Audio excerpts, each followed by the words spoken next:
Assalamualaikum warahmatullahi wabarakatuh. Terkait dengan penyampaian surat dari Dinas Perpustakaan dan Kearsipan Kota Dumai yang ditandatangani oleh Sekretaris Daerah Kota Dumai perihal permintaan data penyusunan ABK Jabatan Fungsional Arsiparis, dapat kami sampaikan beberapa hal terkait dengan permintaan data yang diminta. Pada poin satu yaitu untuk penyusunan analisa beban kerja Jabatan Fungsional Arsiparis dengan menggunakan format dari Arsip Nasional Republik Indonesia sebagaimana contoh pada link berikut. Dapat kami jelaskan di sini bahwa pertama kita buat dari unit kerja yang mana. Misalnya di sini Dinas Perpustakaan dan Kearsipan Kota Dumai. Terus kita isi di terampil pelaksananya. Nah, di sini ada beberapa pertanyaan terkait dengan pengelolaan arsip dinamis, yaitu membuat arsip. Satuan hasil ini sudah merupakan rumus yang sudah ditetapkan. Jadi kita membuat dasarnya berdasarkan yang kita rubah adalah terkait dengan beban kerjanya saja. Nah, pertanyaan kita sinkronkan dengan satuan hasilnya.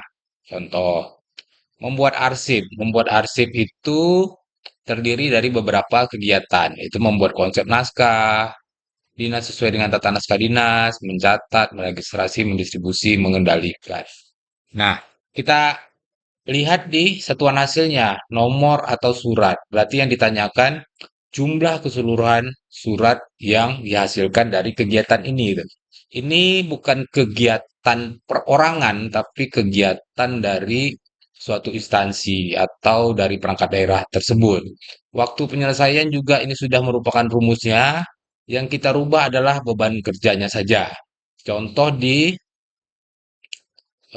Dinas Perpustakaan dan Kasipan Kota Dumai itu jumlah surat yang dibuat eh, di tahun 2023, ini data yang kita minta nih, data 2023 yaitu sebanyak 619 surat keluar.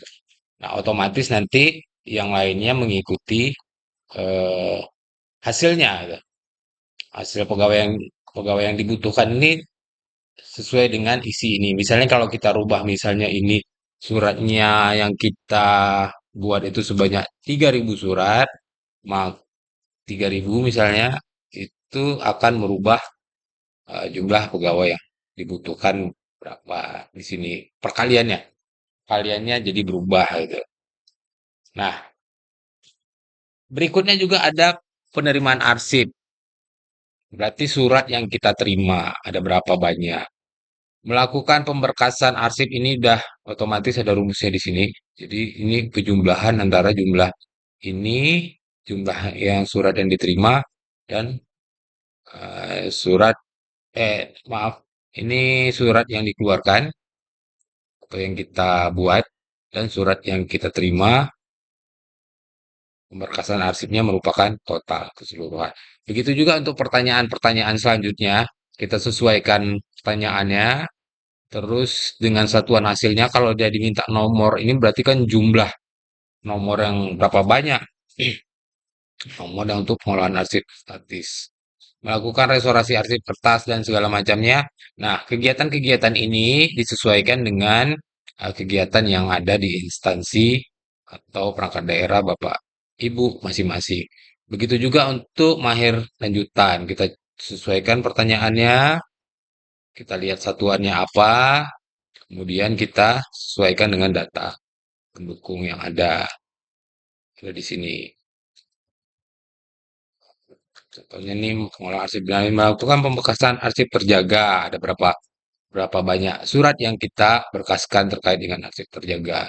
Kita sesuaikan. Kalau misalnya tidak ada nih, ya kita nol kan. Tidak usah kita isi. Melakukan verifikasi salinan otentik naskah terjaga. Kalau misalnya tidak ada juga kita kosongkan. Menyelesaikan arsip nanti yang akan dipindahkan. Ini ada berapa banyak surat di tahun 2023 juga kita tulis di sini. Biasanya ini juga udah otomatis ini.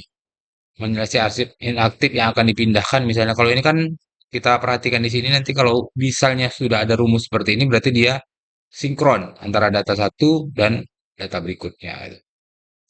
Kayak di sini 927 berarti diambil dari total jumlah eh, arsip yang dipindahkan. Ada yang udah sinkron, kita lihat di sini kalau memang udah ada sinkron, kita sinkronkan. Tapi kalau misalnya kayak gini nih, melaksanakan arsip inaktif, ada berapa laporan dan segala macamnya, itu misalnya nggak ada sinkron nih, kita buat laporannya. Dan berikut, berikutnya, kita sesuaikan pertanyaannya sampai ke keseluruhan dari masing-masing jabatan fungsional si Paris mulai dari terampil pelaksana, mahir lanjutan, penyedia, utama, muda, madya, utama. Nah, nah kalau misalnya tidak ada kegiatannya, misalnya di utama nih tidak ada nih, misalnya di sini gitu, ya udah kita nol-nolkan saja sesuai dengan pekerjaan yang ada di lingkungan Bapak Ibu masing-masing di perangkat daerahnya masing-masing. Nah, yang berikutnya pada poin kedua. Poin kedua ini mengirim daftar arsip inaktif yang seperti yang sudah kami share juga contohnya itu di sini udah ada format-formatnya. Contohnya juga udah kami share kemarin. Ini ada datanya di sebentar kita cek. Ah, ini sesuai dengan perwanya. Sesuai dengan perwa terkait dengan penyusunan daftar arsip inaktif. Kenapa data ini diminta? Gitu. Karena ini adalah data pendukung utama untuk lampiran analisa beban kerja yang akan kita sampaikan ke Arsip Nasional Republik Indonesia. Ini salah satu data yang paling vital, gitu. Data vital, data pendukung vital yang harus ada di samping dengan data-data yang lainnya tadi sesuai dengan jawaban nih. Tapi ini wajib ada. Gitu. Nah, terkait dengan isinya, gitu. Kalau di sini kami kasih contohnya terkait dengan laporan aset dinas perpustakaan dan kearsipan. Gitu. Nah, 930 ini dari mana? 930 dari Peraturan Wali Kota Nomor 40 Tahun 2019 terkait dengan kode klasifikasi C yang menyangkut tentang kekayaan daerah dan aset. Jadi masalahnya berdasarkan kode klasifikasinya. Jadi penyusunannya seperti apa? Penyusunannya berdasarkan pengelompokan kode klasifikasinya. Misalnya undangan 005 semua terkait dengan ini gitu. Nah, diurutkan berdasarkan kode klasifikasi dan surat masuk, surat keluarnya. Seharusnya daftar asignatif disusun berdasarkan unit pengolah masing-masing. Unit pengolah misalnya sekretariat yang mengeluarkan atau menerima suratnya sekretariat atau misalnya bidang eh, kearsipan misalnya ya disusun berdasarkan bidangnya masing-masing. Kalau mau digabungkan untuk seluruh lembaga kearsipan juga tidak ada masalah. Paling kita tambah aja misalnya ini laporan aset nih. Ini terkait dengan surat keluar gitu ya, SK surat keluar atau kita buat S keluar. SK ini surat keluar yang disusun oleh misalnya sekretariat. Ya, kita kasih kode tambahan aja. Begitu juga misalnya nanti kalau ada surat masuk gitu. Surat masuk. Surat masuk, kasih kodenya, misalnya dia di disposisi ke bidang kearsipan, kayak gitu, kearsipan, atau misalnya perpustakaan, sesuai dengan unit pengolah masing-masing ya, jadi di perangkat daerah Bapak Ibu masing-masing. Nah, kurun waktu pasti 2023 karena data yang kita minta suratnya untuk tahun 2023. Gitu.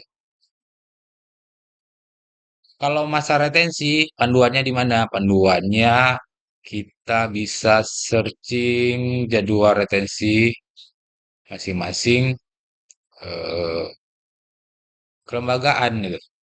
Contoh misalnya kita ambil perikanan gitu, jadwal retensi arsip perikanan. Nah, ini ada peraturan menteri eh, terkait dengan jadwal retensi arsip. Kita ambil aja kementerian lembaga juga boleh, karena Kota Dumai saat ini belum memiliki eh, jadwal retensi arsip. Jadi kita pakai retensi arsip yang terkait dengan bidang kita masing-masing gitu. Boleh kita ambil kementerian, boleh misalnya retensi arsip punya eh, provinsi atau kabupaten kota, misalnya di Kabupaten Siak udah ada, kita mau ambil Siak juga tidak masalah. Kenapa? Karena jadwal retensi arsip ini eh, perbedaannya sangat sedikit saja antar antar peraturan antar peraturan-peraturan dari masing-masing lembaga tersebut.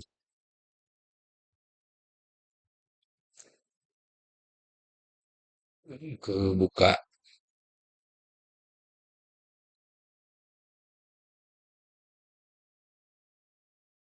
nih tentang klasifikasi arsip.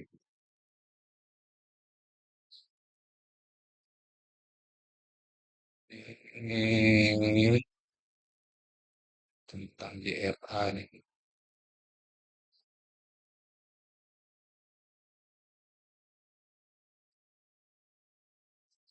Kita lihatnya di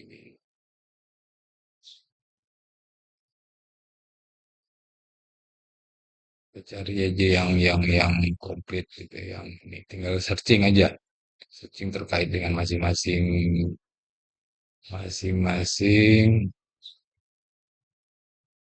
jadwal retensi arsip masing-masing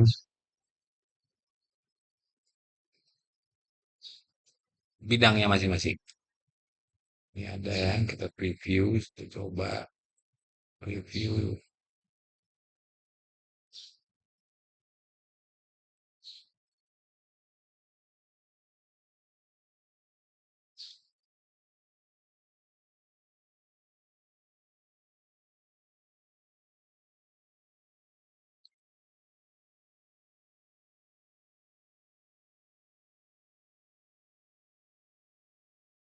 Nah, jadi yang dimuat di sini adalah surat masuk dan surat keluar dari masing-masing perangkat daerah. Ada yang bertanya, misalnya kami terima suratnya 10.000 nih selama tahun 2023 ya. Berarti 10.000 suratnya harus dimuat di sini. 10 dokumennya harus dimuat di sini. Nah, pekerjaan kearsipan merupakan pekerjaan yang dilakukan terus-menerus dan sehari-hari.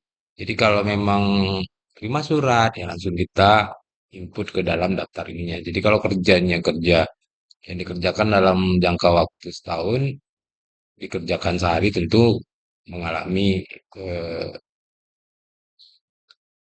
butuh waktu, butuh waktu untuk menginputnya ke dalam sistem ini. Seharusnya dikerjakan secara bertahap. Setiap ada surat masuk, diinput ke dalam ini. Dan ini seharusnya disusun berdasarkan bidangnya masing-masing, unit pengolahnya. Misalnya ada disposisinya ke bidang tertentu ya, berarti bidang itu yang menginput, yang kemudian dilaporkan ke unit kearsipannya atau ke sekretariatnya dalam periode waktu 6 bulan sekali. Jadi setahun ada 2 kali pelaporan terkait dengan arsip inaktif. Nah, sementara ini untuk data awal ini kapan dibutuhkannya? Ini dibutuhkannya pada saat nanti verifikasi terkait dengan ABK-nya. Nah, insya Allah minggu depan kita akan kirim datanya ke Arsip Nasional. Jadwal verifikasinya mungkin akan turun selama 2 minggu, berarti ada waktu 3 minggu dari sekarang untuk membuat ini. Ini data pendukung wajib yang harus ada di eh, lampiran untuk analisa beban kerjanya. Baik, terkait dengan ini menyesuaikan nanti dengan kalau terkait dengan retensi, aktif inaktif, jumlah retensi ini tinggal dijumlahkan antara ini dan ini. Terus keterangan retensinya ini itu bisa panduannya ke sini tadi, ke jadwal retensi arsip masing-masing bidang ya. Ini belum bisa kita preview ya. Kita download aja. Kita download aja. Filenya lumayan besar ini, jadi butuh waktu. Yang jelas jadwal retensi ini ada masing-masing bidang dan sebaiknya kita ambil dari kementerian yang membina pada perangkat daerah Bapak Ibu masing-masing agar cocok jadwal retensinya di sini gitu. Apakah dia musnah, apa dia permanen? Kita sesuaikan dengan judul, dengan bukan dengan judul, dengan permasalahannya. Kalau permasalahannya aset ya, kita lihat di aset. Nah, aset ini misalnya di retensinya keuangan. Yang kita cari retensi, jadwal retensi arsip terkait dengan keuangan. Ini masih proses download ya, terkait dengan retensi ini gitu. Baik, kita lanjut dulu yang ketiga. Permintaan datanya berupa eh,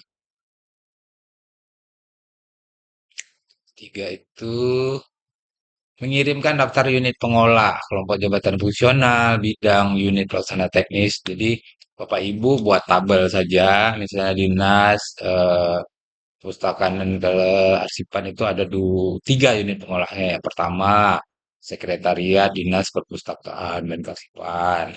Yang kedua, unit pengolah bidang kearsipan. Ketiga, unit pengolah bidang perpustakaan. Nah, termasuk yang di sini nih, kalau memang ada UPT, misalnya di Dinas Perhubungan tuh ada UPT perkiraan, kita tambahkan di sini. Ini juga merupakan data pendukung untuk diverifikasi yang ada di sini nanti. Karena ada pertanyaan berapa jumlah unit pengolah dan segala macamnya nih. Oke, nomor 9 melakukan pelayanan arsip manajemen data unit pengolah unit kerja ada berapa nih? Sipan menyesuaikan dengan jumlah yang ada di sini. Jadi Bapak Ibu mengisinya sesuai dengan pertanyaannya, kemudian kita lihat di sininya apa gitu, satuannya apa, kita sesuaikan jumlahnya yang ada di kolom kuning saja yang dirubah-rubah. Ini pengolah yang bekerja misalnya ada 12 di sini. So, kalau arsip berarti 3. Oh, ini terkait pelayanannya, terkait pelayanan. Jadi menyesuaikan aja Bapak Ibu dengan pertanyaannya apa, gitu. Kemudian lihat di sini misalnya laporan, kalau deskripsi dia minta deskripsi gitu. Sesuaikan saja jumlah-jumlahnya berdasarkan contoh yang ada. Sesuaikan. Nah, balik lagi dengan data tadi. Dengan sini tadi, coba kita lihat udah selesai belum sudah. Misalnya ini untuk retensi arsip di yang terkait dengan bidang perikanan. Nah, ini kan ada nih. Misalnya, misalnya ini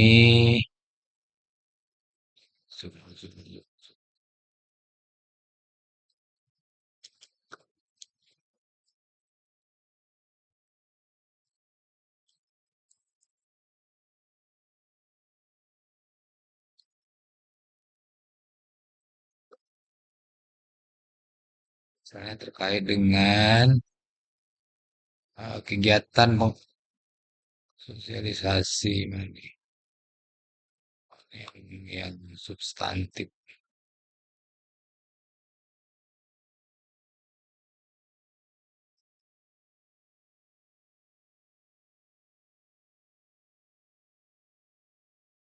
Rapat, pertemuan, kunjungan, penyelenggaraan acara. Nah, kita berdasarkan panduan yang ada di sini nih. Misalnya pemeliharaan arsip dan ruang penyimpanan fungsional dan fumigasi misalnya 1 tahun aktifnya inaktif yang 1 tahun keterangan musnah fumigasi dan segala macam ya. Jadi panduannya ini panduan jadwal retensi arsip berdasarkan retensi arsip yang sudah ditetapkan ya, untuk kita muat eh, ke dalam retensi arsip di sini. Menyesuaikan dengan retensi arsip yang sudah ada ketetapan peraturan perundang-undangannya. Ini tinggal misalnya 10 tahun berarti 2023, tambah 10 tahun berarti ke 2033 kan musnah. Ini permanen. Kalau pelaksanaan hasilnya, kalau misalnya dia sudah disusutkan, maksudnya sudah dimusnahkan oleh si perangkat daerah, kita buat sudah disusutkan atau sudah dimusnahkan. Kalau belum ya buat dulu. Kondisi suratnya baik, misalnya itu atau ada yang rusak. Kalau misalnya ada yang rusak, kita kasih penjelasan rusaknya apa kena air atau segala macam bencana dan segala macamnya kita buat perkembangannya sini dengan kondisi kondisi dokumen yang ada. Nah, misalnya kalau permanen ini kan belum diserahkan ke LKD. LKD ini Lembaga Kearsipan Daerah dan artinya Dinas Perpustakaan dan Kearsipan Kota Dumai. Nah, semua aset permanen itu yang sifatnya permanen itu seharusnya diserahkan ke LKD-nya, ke Lembaga Kearsipannya, ke Dinas Perpustakaan yang sifatnya permanen. Nah, kalau misalnya sudah diserahkan, tinggal dikasih sudah diserahkan ke LKD. Kalau ya belum diserahkan ke LKD. Ini terkait dengan arsip permanen. Nilai guna kita sesuaikan dengan nilai guna yang ada di sini. Gitu. Di terkait dengan ini nilai gunanya untuk apa nih? Oh, untuk aset dan keuangan. Oh, nilai gunanya untuk misalnya terkait dengan surat undangan itu nilai gunanya undangan nih misalnya kita buat undangan nilai gunanya apa nih? Administrasi. Nah, administrasi. Ini bisa Bapak Ibu lihat di pedoman terkait dengan akuisisi di Perwa ada di Kota Dumai. Nilai-nilai guna ini terkait dengan nilai guna di Perwa 63 itu sudah dijelaskan tuh nilai gunanya apa-apa aja. Perwa 63 tahun 2020. Baik, berikutnya data selamat dapatnya eh, kami terima sebenarnya di minggu pertama setelah surat ini kami sampaikan. Tapi mengingat mungkin penyusunannya butuh waktu yang panjang, jadi kita kasih space 1 minggu, tapi kami mohon bantuan Bapak Ibu pengelola arsip yang ada di perangkat daerah untuk mengirimkan dulu yang poin 1 ini, poin 1 terkait ABK tadi, pengisian ini yang udah disusun sesuai dengan dinasnya masing-masing gitu kan, menyesuaikan saja dengan kondisi yang ada di perangkat daerahnya, tidak mesti ikut contoh beban kerja yang ada di sini gitu.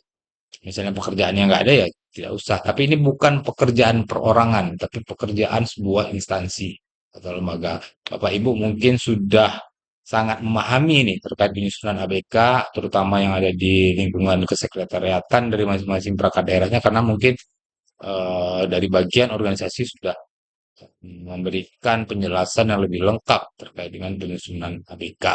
Kalau kami sebatas mempersempit ruang saja, mempersempit ruang terkait dengan jabatan arsiparisnya saja.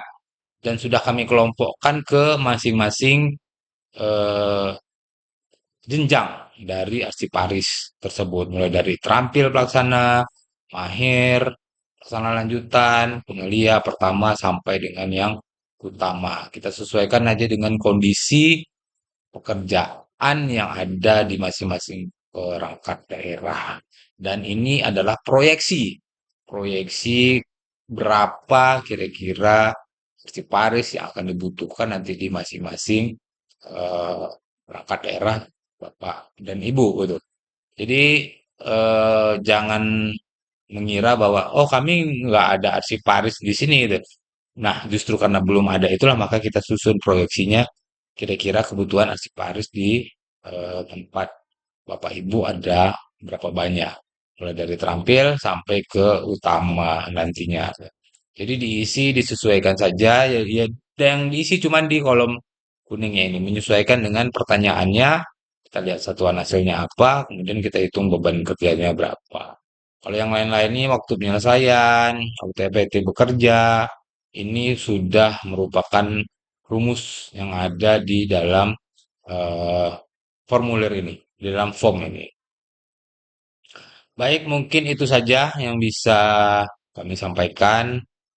Semoga bermanfaat, semoga jelas terkait dengan suratnya, walaupun hal-hal seperti ini sebenarnya eh, sudah sangat dimengerti gitu oleh Bapak Ibu yang ada di perangkat daerah, apalagi terkait dengan penyusunan ABK itu sudah menurut informasi dari bagian organisasi sudah beberapa kali diklatkan, dibimtekkan terkait dengan penyusunan ABK. Nah, cuman ruang lingkup di sini ya, ruang lingkupnya cuman ruang lingkup kearsipan saja. Mungkin bedanya di situ, bedanya cuma di formatnya saja, tapi kami yakin substansi dalam penyusunan analisa beban kerja itu sama semuanya terkait dengan jabatan eh, masing-masing fungsional yang ada di lingkungan pemerintah Kota Dumai atau yang akan kita proyeksikan, akan kita formasikan ke depannya. Mungkin itu saja lebih dan kurangnya mohon maaf. Kami dari Dinas Pertanahan dan Kearsipan Kota Dumai selalu membuka koordinasi, buka asistensi yang seluas-luasnya terkait dengan hal-hal yang tentunya berkaitan dengan kearsipan di lingkungan pemerintah Kota Dumai dan di perangkat daerah Bapak Ibu masing-masing. Demikian lebih dan kurangnya mohon dimaafkan. Assalamualaikum warahmatullahi wabarakatuh.